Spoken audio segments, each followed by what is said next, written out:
Hey folks, this is Mike Tholfsen from the Microsoft Education team. We are on our latest episode of Remote Learning with Microsoft EDU. So thank you for joining us on our regular webinar. And today we've got school community, SEL, all kinds of good stuff about well-being with Mark Sparvell from Microsoft and Kristi Kelly, who's an SEL researcher that we've been working with. So this is a super important topic right now.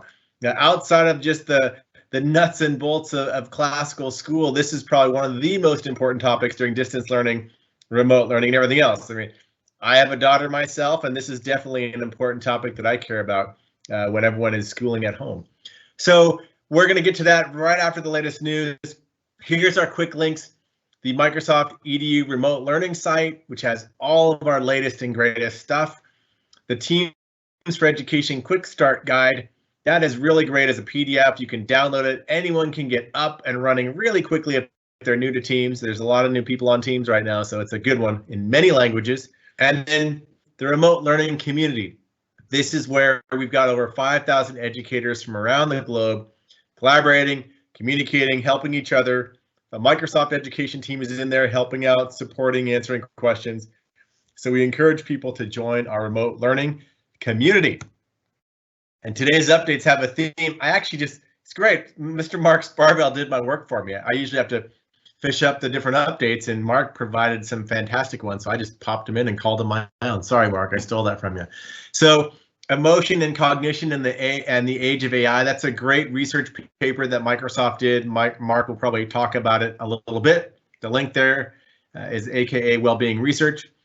Then the Aspen Institute report, which also has a lot of really great information on social emotional learning, as well as academic development. And then this paper here, I've seen this myself. It's a really great paper on a new vision in terms of education and forward thinking, and a lot of social emotional concepts in there. So maybe a different set of resources that we don't normally cover here, but these are really interesting, and I think it's a nice change of pace for some of the tips and tricks stuff we have on here a lot. So thanks for getting those together, Mark.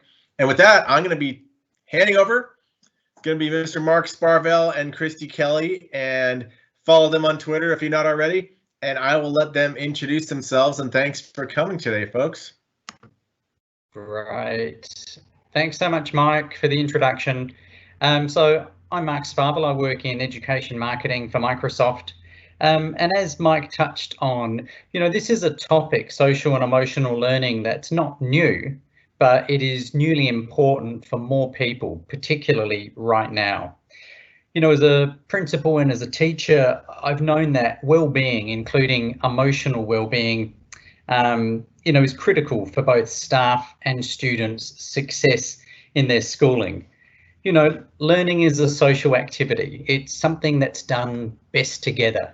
Therefore, it's fundamentally about social and emotional skills. In Microsoft, I lead research into how do we best prepare young people to make a life and be happy.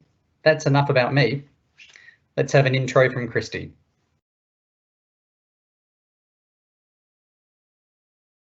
Hello, hi everyone. Sorry, I was getting the screen share up and running. I'm super excited to be here. I'm an SEL researcher and a product manager here at Microsoft. I'm also the founder of UHU, a social and emotional check-in app that is used by schools around the world to support, SEL and well-being and relationships between students and teachers. In most of my work, I focus on how technology can support people's social and emotional skills and well-being. And today I'm really excited to talk to you with Mark about how we can use technology to help us stay socially and emotionally connected during these times of physical distancing and remote learning. That's great. Thanks, Kristi. And how we're going to divide and conquer this session this afternoon is Kristi and I are going to have a bit of a chat in a moment about prioritising SEL and well-being. Then I'm going to lead us through a little bit of mindful breathing, so it gets real. We're going to do an activity together where we're going to plot how we're feeling. I'm going to ambitiously try a live demo for an easy activity you can try one day, not someday. Then Kristi is going to take over and talk about communication, community, and social and emotional learning. So that's the flow. But let's start off just by talking about prioritizing. As I mentioned, as a teacher and a principal, one of the things that I know is that school is an emotional roller coaster, not just for the students, but for the parents and certainly for the teachers. And social and emotional skills are fundamental. They're not ornamental in education in order to succeed not just in learning, but in life and in work. Mike touched on one of the research papers that I've placed and made available to you from the Aspen Institute, which is their report on a national commission which focused on the connection between social and emotional skills and academic success. The two are like strands of DNA. Another report that was available for you, Emotion Cognition in the Age of AI, draws on some research which shows that the impact of social and emotional learning in kindergarten can play out benefits up to 2 decades later in terms of subjective well-being, in terms of resilience, relationship quality, employment, income, and overall health and happiness. So the impacts are significant. We know also that teachers globally, when we've surveyed them, have noted that across their career, there's been an increasing focus on social and emotional development and well-being broadly, yet across the globe, we also noted that whilst it was in high demand, quality programs were in low supply. And that wasn't because teachers don't want to prioritise those. It was just that sometimes they don't feel they have the time and the support, the products or the tools which can allow them to easily develop emotional intelligence within their classroom. So that's how I see the priority generally of SEL and well-being. Kristi? Yeah, SEL and well-being are so important to us throughout our lives during any circumstance. And I think particularly in our current situation, when we're all physically apart from one another, and possibly under some emotional strain, the social and emotional skills are possibly more important than they ever were. We have all had to rapidly adapt to this new circumstance, and these skills will help us find new ways of taking care of ourselves, taking care of each other, and staying connected as a community during remote learning and also physical distancing in general. Great, thanks for that, Kristi. And we'd encourage people participating in this event live at the moment to make sure that you drop any questions you might have for Kristi or myself in the Q&A pane. We'll be sure to get to those during the session or after the session. And also, obviously, you can access this deck and presentation afterwards. Shall we move on to a little bit of mindful breathing, I think? If we could just move to the next slide. Now, one of the strategies that's needed in order to become self-aware is to be able to focus your attention. So there are many things that seek to take our attention away. They redirect our cognitive functions. We call those distractions. And distractions might be a good thing. You know, if a car is coming through the crossing and my attention is drawn to it, that's going to trigger a response to put me into safety. But sometimes our distraction is unconscious and we find ourselves checking Facebook or Twitter or Reddit or Instagram when really we should have been focusing our attention somewhere else. Developing the skill to be able to redirect your attention is really critical. We're going to take a minute of mindfulness. So if you could click the timer button, and don't be stressed about it, it will start running and I'll still be talking. Mindfulness is the opposite of mindlessness, and people can engage in mindful breathing or mindful eating or mindful thinking or listening. It's simply a matter of drawing your attention back to the present. So we're going to do a mindful breathing activity at the moment. It's been shown that entrepreneurs all share 2 common traits about mindfulness. One is they're very aware of the present, and number 2 is they have perspective. So get comfortable, people. You can put your hands open and on your knees or on your table in front of you. Imagine that you pulled a thread up through your spine, through the top of your head. So if you're slouching, sit up straight, Gently pull your shoulders backwards. You should be comfortable here. Your feet should be directly under your knees. And we'll run out of time for this, but let's just click it again or hit refresh. If you want, you can close your eyes and just bring your attention to your breathing. There's no need to force it. There's no need to hold it. Breathe in through your nose and out through your nose. That will give you some control. Breathing through our mouth can trigger to our brain that we're in a panic mode. And then what you might like to do is, as you feel your lungs fill up from the bottom to the middle to the top, at the very top, just pause a moment and then breathe out completely through your nose. Feel the sensation of the air coming in, slightly cooler, leaving your body slightly warmer. You can hear the sound of it. While you're mindful breathing, your attention will wander. That's normal. And all you do when you do that is you bring your attention back to your breath. Okay, we can stop the timer. In a classroom, I would use that strategy all of the time in between lessons. Just a moment, 1 minute of mindful reflection, of quiet thought before we moved on to maths. Let's jump to another part of social and emotional learning. A really critical part is being able to develop emotional granularity. That is, the words that we use to describe emotion. And there's lots of different models that could be used. Here's one that's easy to find on the internet. You can see at the very center some very basic emotional states of angry, fearful, and then as it moves towards the outer ring, that language becomes more nuanced and then becomes even more detailed. Mark Brackett would say from Yale Center for Emotional Intelligence, you have to name it in order to tame it. We can click to the next slide. And Yale have developed the mood meter, which is another tool which you can look up, which also explores emotional granularity. There it is. Along the x-axis is agreeability to pleasantness to unpleasantness, and the y-axis is energy, from low energy to high energy. And the important message for kids here is that all emotions have and serve a purpose. And the challenge is to be able to recognize where you are and to be able to navigate from one emotional state to the other.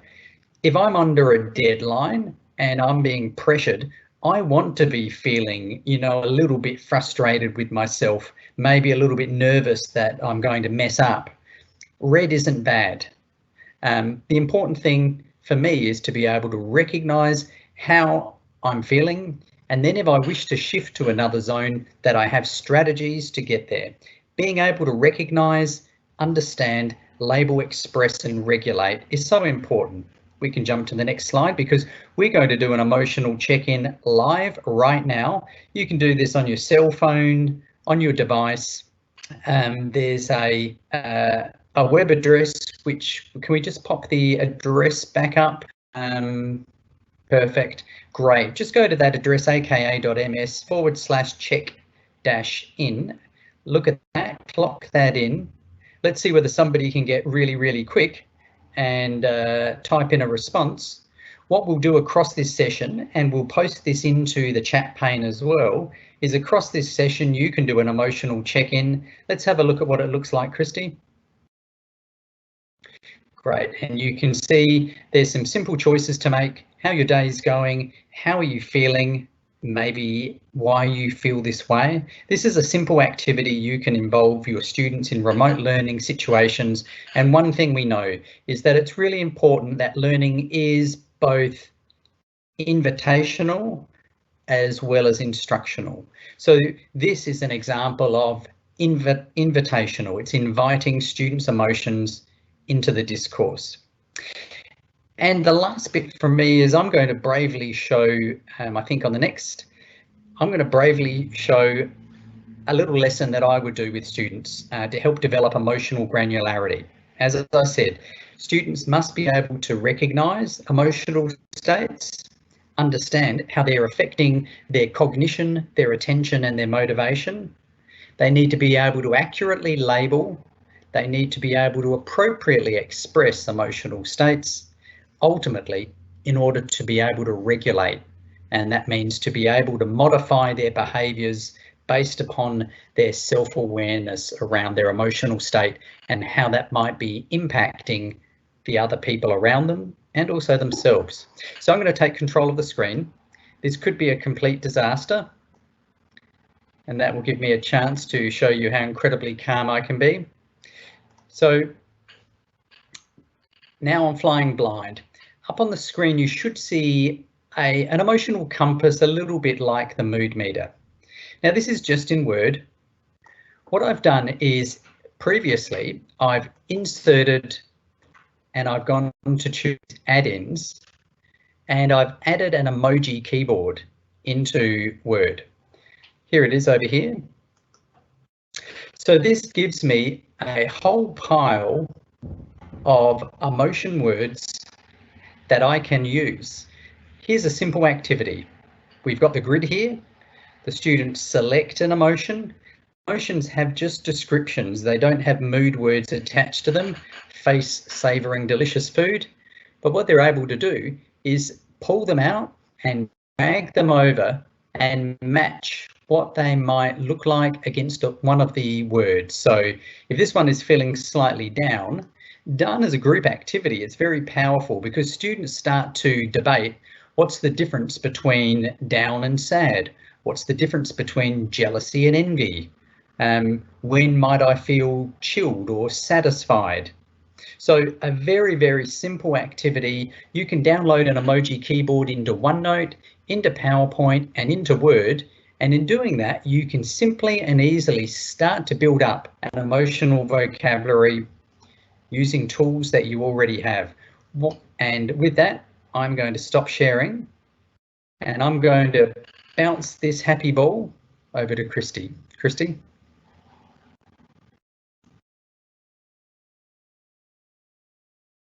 Hello again. Just getting set up with the screen sharing. Can you guys see my screen? Mark, can you? I can see your screen, communication and connection. Perfect. Okay, awesome. So yeah, I'm going to be talking about communication and connection. But first, I just wanted to answer a quick question that we got from one of our webinar attendees. So the question was, do you think the current circumstance will have an impact on community and having a sense of community? Will this be a major focus when we return back to schools, reestablishing community through SEL? So I'd respond to that with a resounding yes. I think the current circumstance that we're in right now is highlighting possibly more than ever our need to develop social and emotional learning in our education communities and really bring well-being of our school communities into greater focus. So I think now we've gone through this interesting transition where remote learning has adapted to making sure that students can continue their learning. And I think in that process, we've realized that, I mean, learning is about much more than worksheets and making sure that kids are reading the right parts of the textbooks.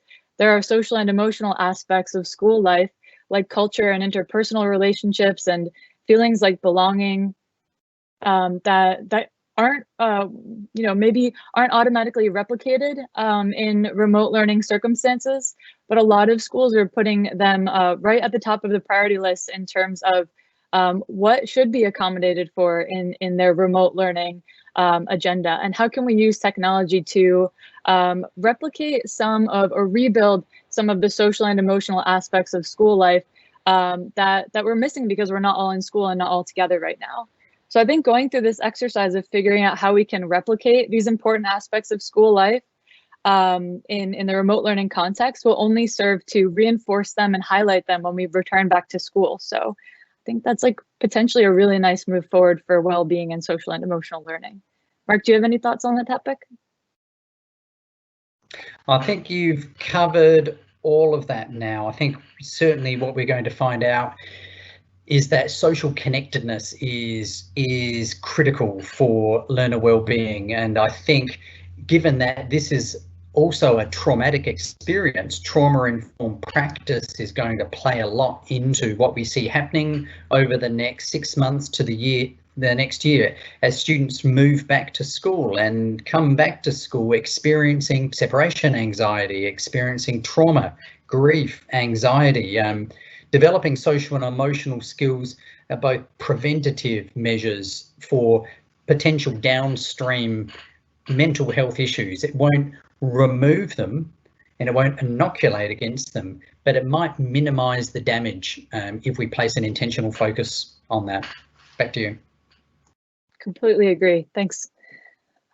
Yeah, so I'm going to be talking about communication and connection. So this has a lot to do with how we can maintain a sense of community during remote learning that possibly even strengthens our communities when we return back to school after remote learning. And I'll just, start by talking about, referencing what Mark was discussing about self-awareness and emotional granularity. And they're two social and emotional skills that are so important to our well-being. They help us understand what matters to us, what our strengths are, what needs we have, and when we need a little bit of help. And once we understand these things, finding ways to cope and thrive becomes significantly easier. Because sometimes we might be aware of all kinds of really great coping strategies or pathways forward, but if we can't connect them to how we're feeling right now, then we could have a whole lot of training, but not really know when to take action on it. And this is the same for kids, just like it is with us. So self-awareness and emotional granularity can also actually help us find our voice so we can communicate and connect with others. And communicating, especially about how we feel, helps us stay connected even when we're physically separated.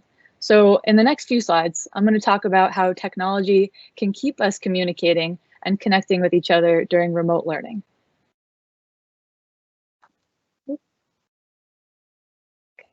Figuring out how to do this moving through the slides.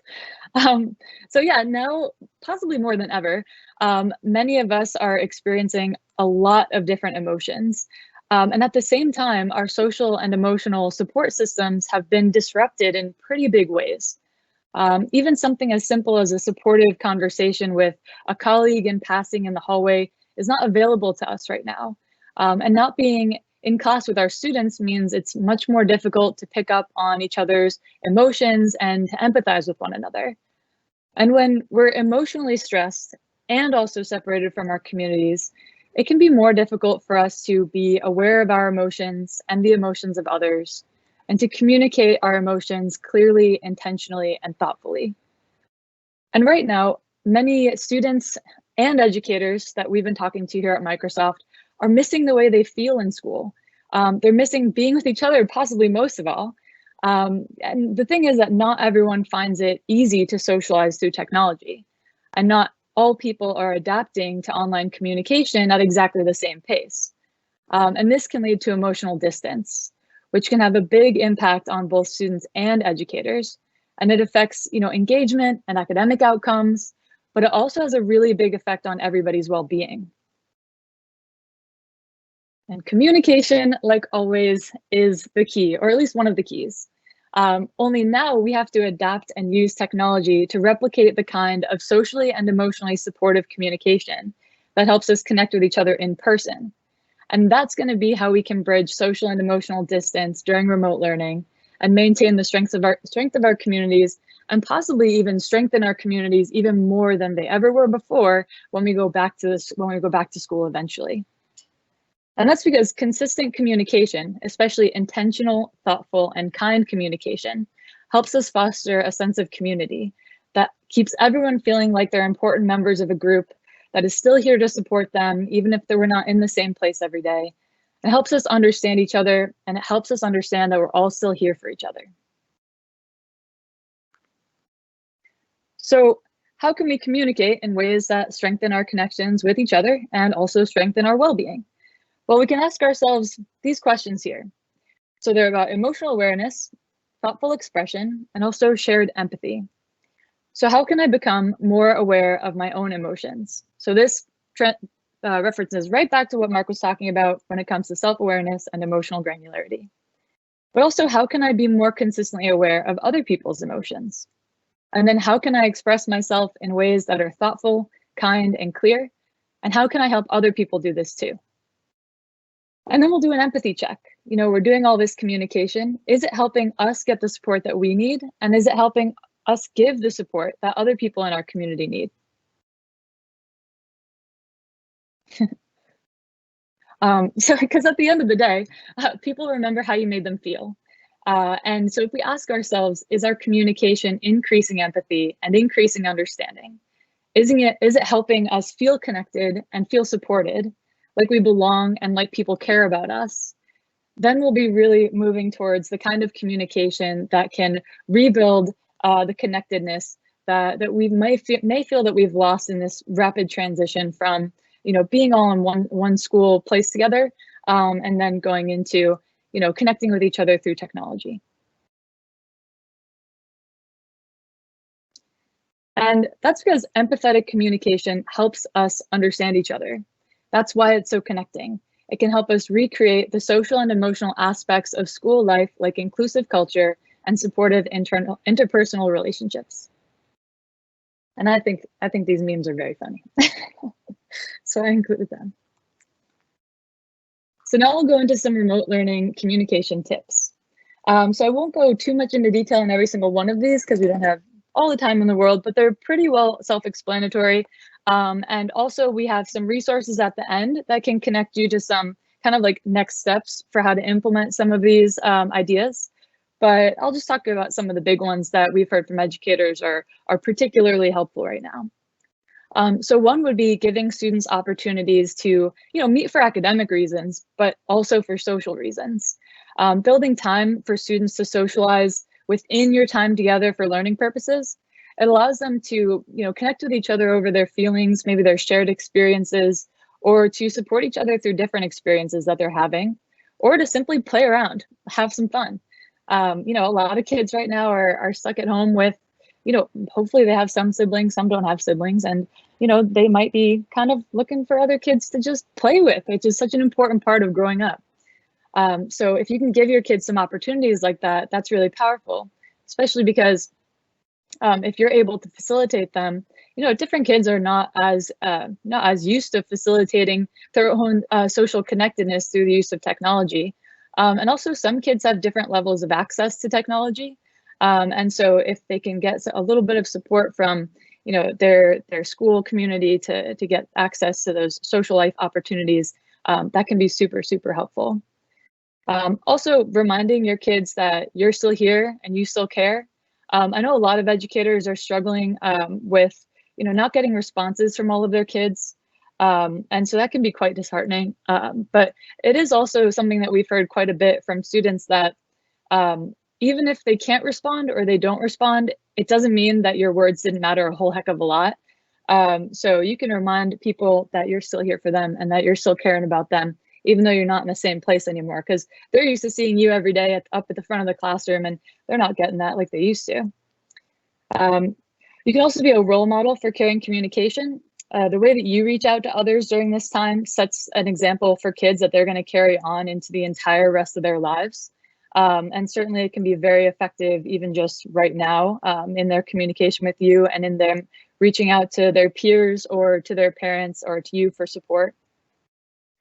Then we have a couple notes about checking expectations when setting expectations, but checking expectations is a really important one too, because a lot of kids don't have the same communication style online as they do in the classroom. So a kid might be particularly outspoken and willing to ask for help in a school environment, but once that goes online, they can be kind of quiet.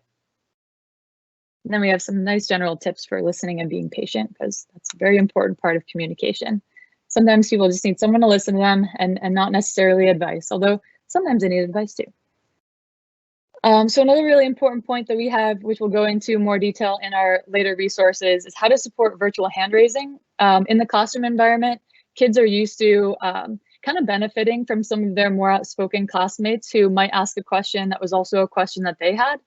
And if you're able to support virtual hand raising by having dedicated office hours or a channel for questions or a Microsoft form for questions or a shared spreadsheet where kids can ask and answer questions, then you can kind of replicate that sense of, oh, if one kid has a question and they find the voice to ask it, then a bunch of other kids who have the same question can benefit from that as well. And then we have some notes about being mindful of inclusion, which we kind of referenced before, which is to think about how, some kids may need a few invitations to start communicating. Consistency can be key there, also patience. And also some may struggle to have consistent and easy access to online tools, like just having consistent access to Wi-Fi or maybe a shared family device. And then there's some really great ways that you can use Flipgrid, Minecraft, and OneNote to connect your community during this time. So here are some of our next step resources, and I won't go too deep into those because I think these PowerPoints will be this PowerPoint will be made available for everybody afterwards. But yeah, we'd really love to hear from everybody who's attending today and everyone who's going to view this in the future about what your communication tips are, as well as what are your communication related questions. So we've set up a Twitter hashtag and also a Flipgrid. So if you feel like taking a fun video of yourself about sharing your communication tips and questions, please feel free to drop into Flipgrid. That can be a great way to not only tell us your story, but also to share it with the larger educator community. And I know right now a lot of educators are benefiting and really feeling awesome about the connectedness that the educator community is having in supporting one another through this time.